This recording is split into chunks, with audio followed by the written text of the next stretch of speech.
Yes okay.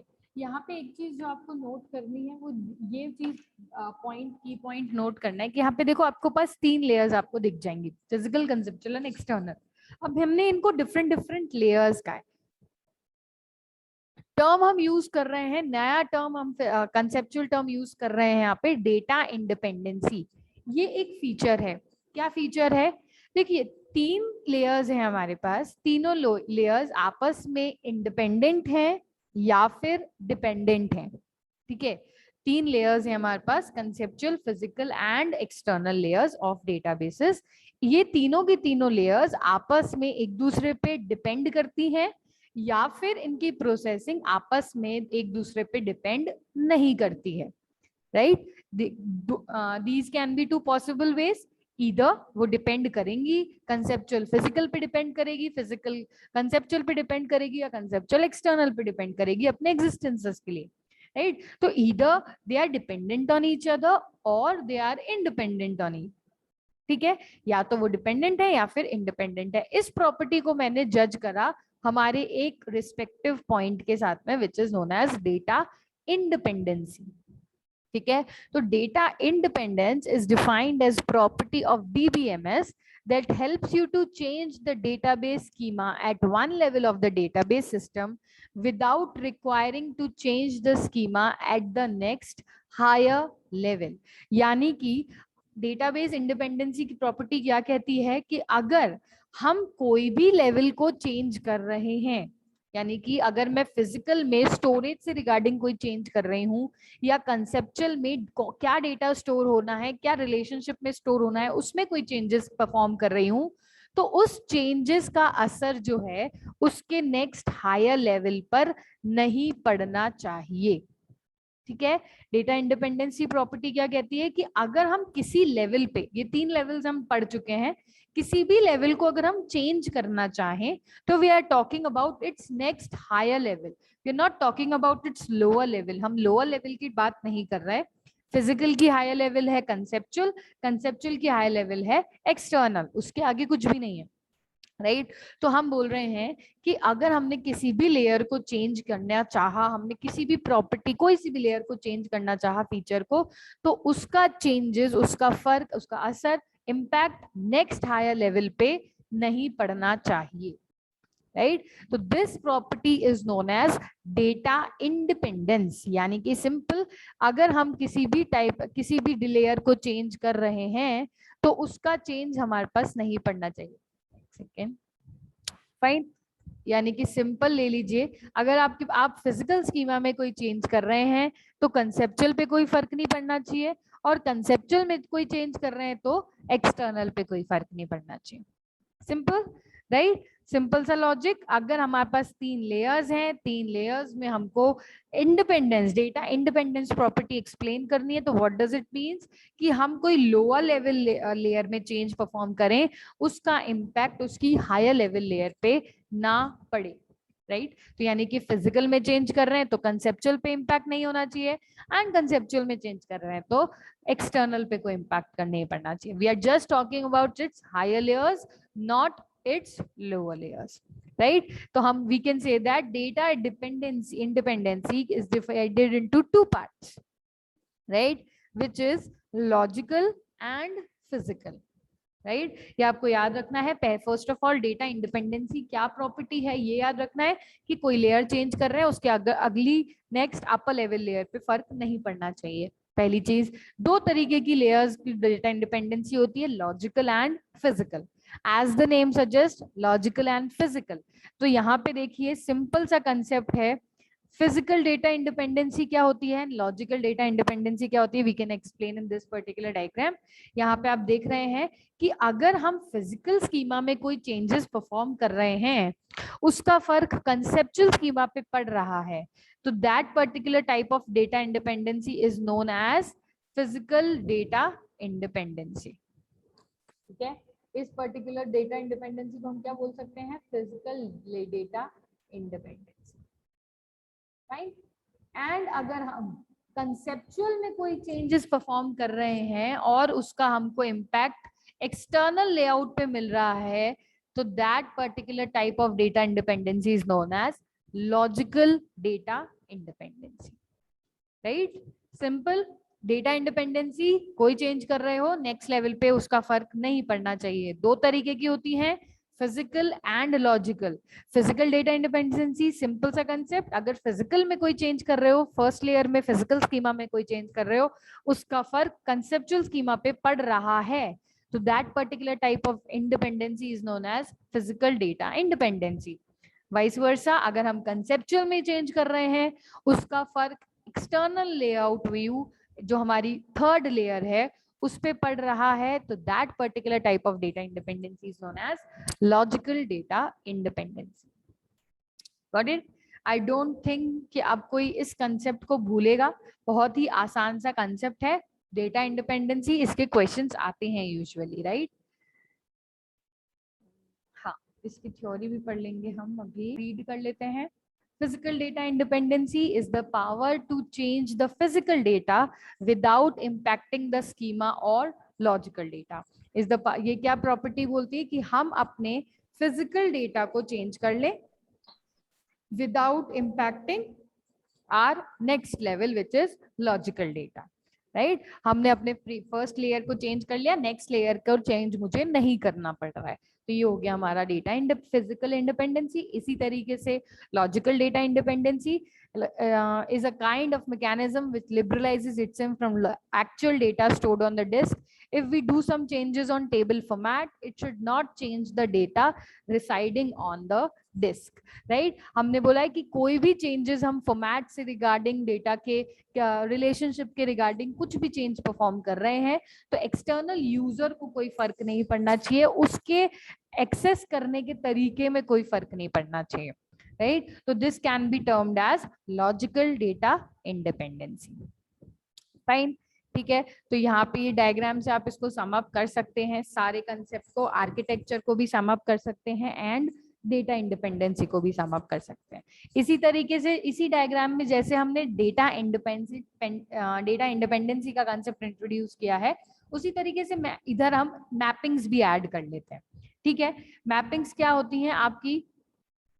दो तरीके की मैपिंग होती है, एक्सटर्नल एंड कंसेप्चुअल मैपिंग और दूसरी कंसेप्चुअल एंड इंटरनल मैपिंग। यानी कि अगर आपकी डेटा, अब मैपिंग मतलब जो डेटा का ट्रांसफर है, राइट? मैपिंग मतलब डेटा का जो ट्रांसफर है from one particular level to next particular level. तो अगर हम बोल रहे हैं कि डेटा ट्रांसफर हो रहा है फिजिकल स्कीमा जो इंटरनल स्कीमा है और कंसेप्चुअल स्कीमा के बीच में, ठीक है, अगर डेटा ट्रांसफर इन दोनों के बीच में किया जा रहा है, तो इस टाइप की मैपिंग को हम क्या बोलते हैं? इस टाइप की मैपिंग को बोलते हैं कंसेप्चुअल एंड इंटरनल मैपिंग। ठीक है, और अगर आपका data conceptual level and external level पे इंटरैक्ट किया जा रहा है, कंसेप्चुअल से एक्सटर्नल या एक्सटर्नल से कंसेप्चुअल, तो इस टाइप की मैपिंग को हम सिंपली बोलते हैं कंसेप्चुअल एंड एक्सटर्नल मैपिंग। ठीक है, तो दो तरीके की मैपिंग है, एक्सटर्नल कंसेप्चुअल जो टॉप मोस्ट 2 लेयर्स में अगर डेटा का ट्रांसफर हो रहा है, तो फर्स्ट लेयर थर्ड लेयर से second layer and second layer से वापस से थर्ड लेयर में जो भी डेटा ट्रांसफर हो रहा है, उस मैपिंग को हम एक्सटर्नल कंसेप्चुअल लेवल मैपिंग बोलते हैं। इसी तरीके से कंसेप्चुअल एंड इंटरनल मैपिंग, क्योंकि यहाँ पे देख लो फिजिकल का दूसरा नाम इंटरनल व्यू भी है, इसीलिए डोंट गेट कंफ्यूज। अगर कोई डेटा आपका कंसेप्चुअल स्कीमा और फिजिकल स्कीमा के बीच में डेटा ट्रांसफर किया जा रहा है from one particular location to next location, तो उसको हम बोल सकते हैं internal and conceptual level mapping. Got it?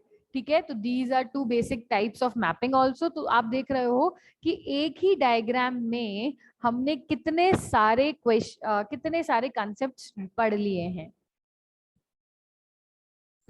Yes, जैसे पर्टिकुलर ऑर्गेनाइजेशन में एक मैनेजर की पोस्ट होती है, मैनेजर छोड़िए एक सीईओ की पोस्ट होती है, ठीक है, हेड डिपार्टमेंट में हेड ऑफिसर या कोई भी आप ले लीजिए, कॉलेजेस में ले लीजिए आपके जो प्रिंसिपल सर हैं, राइट, जो भी आपके हेड प्रोफाइल पे जो भी पोस्ट होती है किसी भी कंपनीज में, इसी तरीके से हमारे डेटाबेस में एक डीबीए होता है।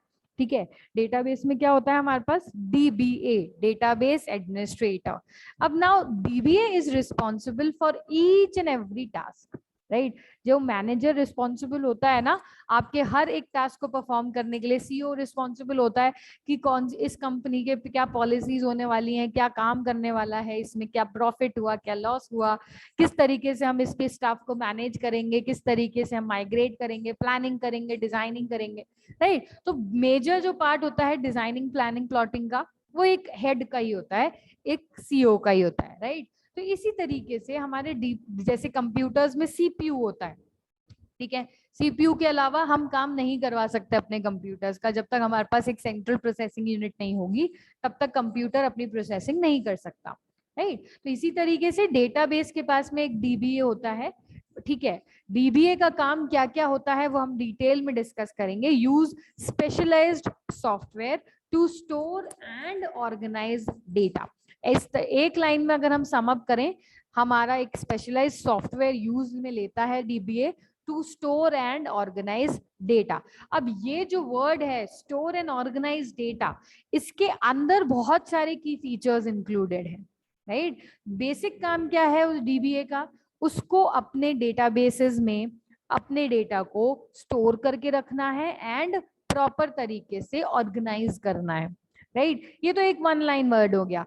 अब ऑर्गेनाइज करने में बहुत सारे स्पेशल टास्क हैं, स्टोर करने में स्पेशल टास्क हैं कि किस तरीके से वो स्टोरिंग करेगा एंड ऑर्गेनाइज किस तरीके से क्या क्या करेगा, क्या सिक्योरिटी प्लानिंग है, क्या उसकी बैकअप है, क्या उसका डिजाइनिंग है and all of that, right. तो इस सारा का सारा पार्ट जो हमारे डेटाबेस का होता है, कौन रिस्पॉन्सिबल है, dBA, database administrator. In future, if you want to pursue any type of career job in database field, data science field, so you can go for a DBA profiles also. DBA profiles is much more like अभी बहुत boom में भी है, and obviously अगर you are not good in coding in somewhere तो आप इन profiles पे जा सकते हो. These are also technical profiles. You should know all the technical knowledge prior to this profile, right? ठीक है। देन डीबीए प्रोफाइल्स हम बोल रहे हैं, use specialized software to store and organize data, right. The role में include capacity planning, capacity किस तरीके से प्लान की जाएगी, कितनी जगह है मेरे पास डेटाबेस टेबल्स में, कितना डेटा हम स्टोर करने वाले हैं, इतना डेटा आएगा तो मुझे अपनी स्टोरेज की प्लान कैपेसिटी इंक्रीज करनी है। इंस्टॉलेशन देखना होगा कि किस तरीके से इंस्टॉलेशन किया जाना है। कॉन्फ़िगरेशन, कौन कौन सी सिस्टम में कॉन्फ़िगरेशन की रिक्वायरमेंट है, कितनी रैम चाहिए, कितनी रोम चाहिए and all of that. Database designing, database की डिजाइनिंग डीबीए रिस्पॉन्सिबल होता है, डीबीए ही रिस्पॉन्सिबल है कि एक टेबल में कितनी रोज क्रिएट करी जा सकती हैं, कितने रो कॉलम्स क्रिएट किए जा सकते हैं। माइग्रेशन, अगर आप एक सिस्टम से दूसरे सिस्टम पे अपने डेटा को ट्रांसफर कर रहे हो, माइग्रेट कर रहे हो, in that too your data DBA is responsible. Performance monitoring, security, trouble shooting, performance किस तरीके से की जा रही है, सिक्योरिटी कंटेंट भी सारा का सारा डीबीए रिस्पॉन्सिबल है, and trouble shooting as well as backup and data recovery. आपके डेटा का एक बैकअप प्रॉपर क्रिएटेड होना चाहिए, और अगर वो मैनिपुलेट हो गया, क्रैश हो गया, तो किस तरीके से आपके डेटाबेस अपना आपका डेटाबेस अपने डेटा को रिट्राइव कर पाए, रिकवर कर पाए। तो ये सारा का सारा काम कौन रिस्पॉन्सिबल है, हमारा डीबीए। वन लाइन वर्ड है, it is use DBA use specialized software to store and organize data. लेकिन स्टोर एंड ऑर्गेनाइज डेटा में इतने सारे की रोल्स छुपे हुए हैं, ठीक है। हम मेजरली काफी ज्यादा डिस्कस कर ही चुके हैं। यहाँ पे देखिए कौन कौन से की रोल्स हैं, एकेडमिक्स में आ ही जाता है, what are the key roles of database administrator. Future perspective से भी तुमको पता होना ही चाहिए, तो you can just memorize these points, समझ लो, याद करने की तो जरूरत ही नहीं पड़ेगी। First of all installing and upgrading, ठीक है। सबसे फर्स्ट रोल क्या है इसका,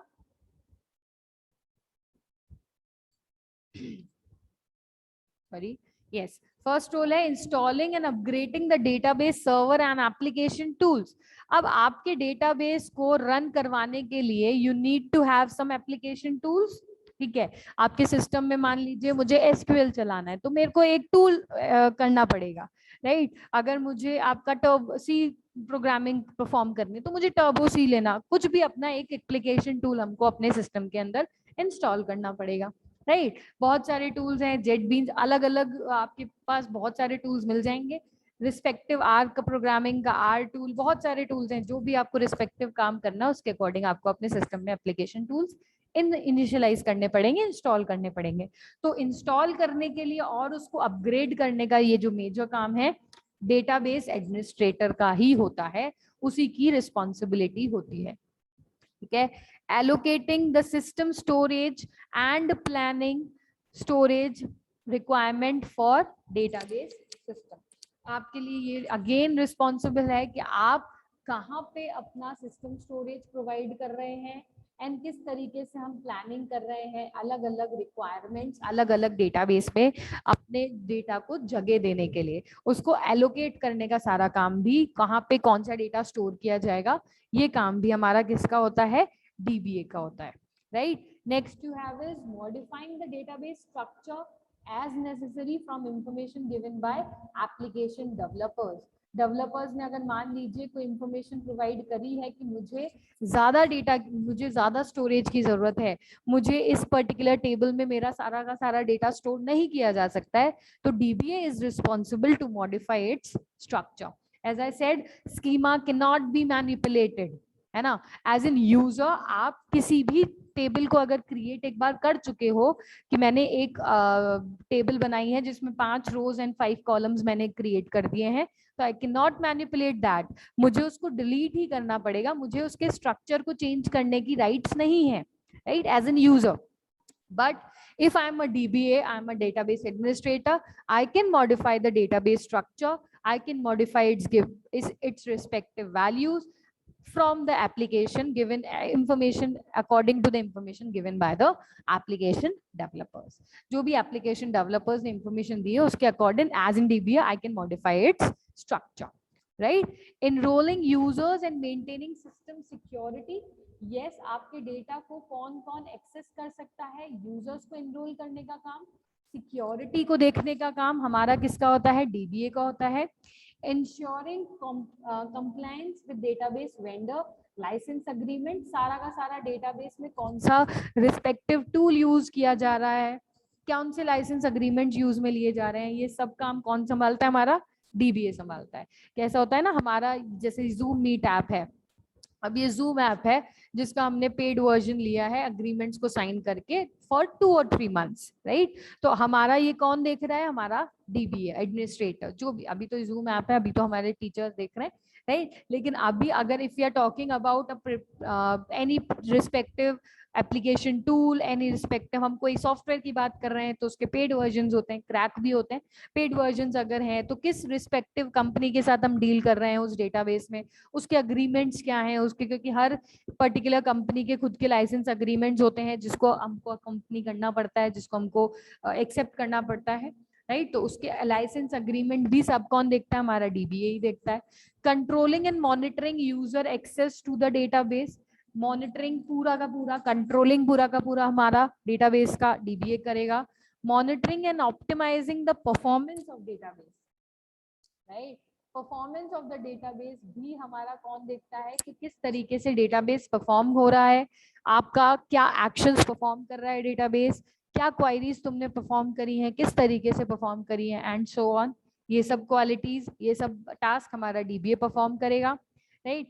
planning for backup and recovery, backup की सारी डिटेलिंग जो होती है उसके लिए DBA रिस्पॉन्सिबल है कि किस तरीके से हम अपने डेटाबेस का एक बैकअप क्रिएट करें सो दैट कोई भी प्रॉब्लम आती है तो हम उस बैकअप में से अपना डेटा एक्सेस कर सकते हैं। अगेन, बैकअप में से डेटा एक्सेस करने की लिबर्टी राइट्स भी हमारे DBA को ही है, किसी भी रिस्पेक्टिव यूजर को नहीं है, ठीक है। और ऐसा भी नहीं कि एक डेटाबेस का एक ही डेटाबेस एडमिनिस्ट्रेटर होता है, मल्टीपल DBAs हो सकते हैं, राइट। बट वही है, अगर वो DBA है तो उसकी एक की रोल्स हैं।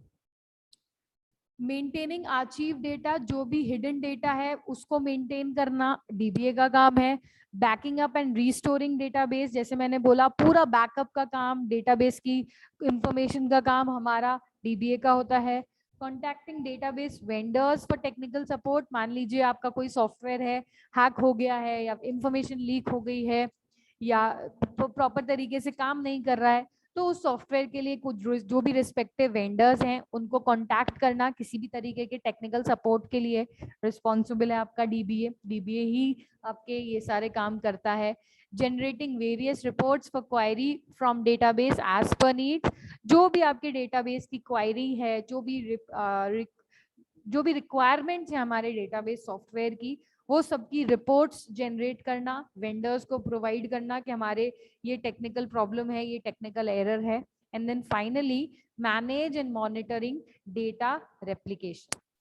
डेटा रेप्लिकेशन तो बहुत इंपॉर्टेंट की रोल है ही, क्योंकि इतना सारा डेटा हम एज एन डेटाबेस में क्रिएट करेंगे और वो सारा का सारा डेटा आपका रेप्लिका तो होगा ही होगा, है ना। तो रेप्लिका किस तरीके से होना है, कौन से पार्ट का रेप्लिका क्रिएट करना है, push and pull we have studied, no replication, partial replication, full replication we have studied, synchronous asynchronous we have studied, right. तो वो सारा का सारा जो जिस भी तरीके का रेप्लिकेशन क्रिएट किया जाने वाला है, कौन डिसाइड करता है, हमारा DBA, database administrator.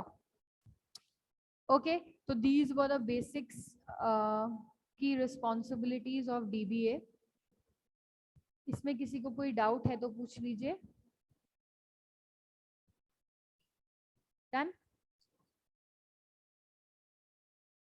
किसी को कोई भी तरीके का डाउट? अच्छा, नॉट ओनली इन दिस, अगर आपको किसी भी पूरे अब डेटाबेस में जो हमने डिस्कस किया है अभी तक, किसी को कोई भी डाउट है तो लेट मी नो, ठीक है, क्योंकि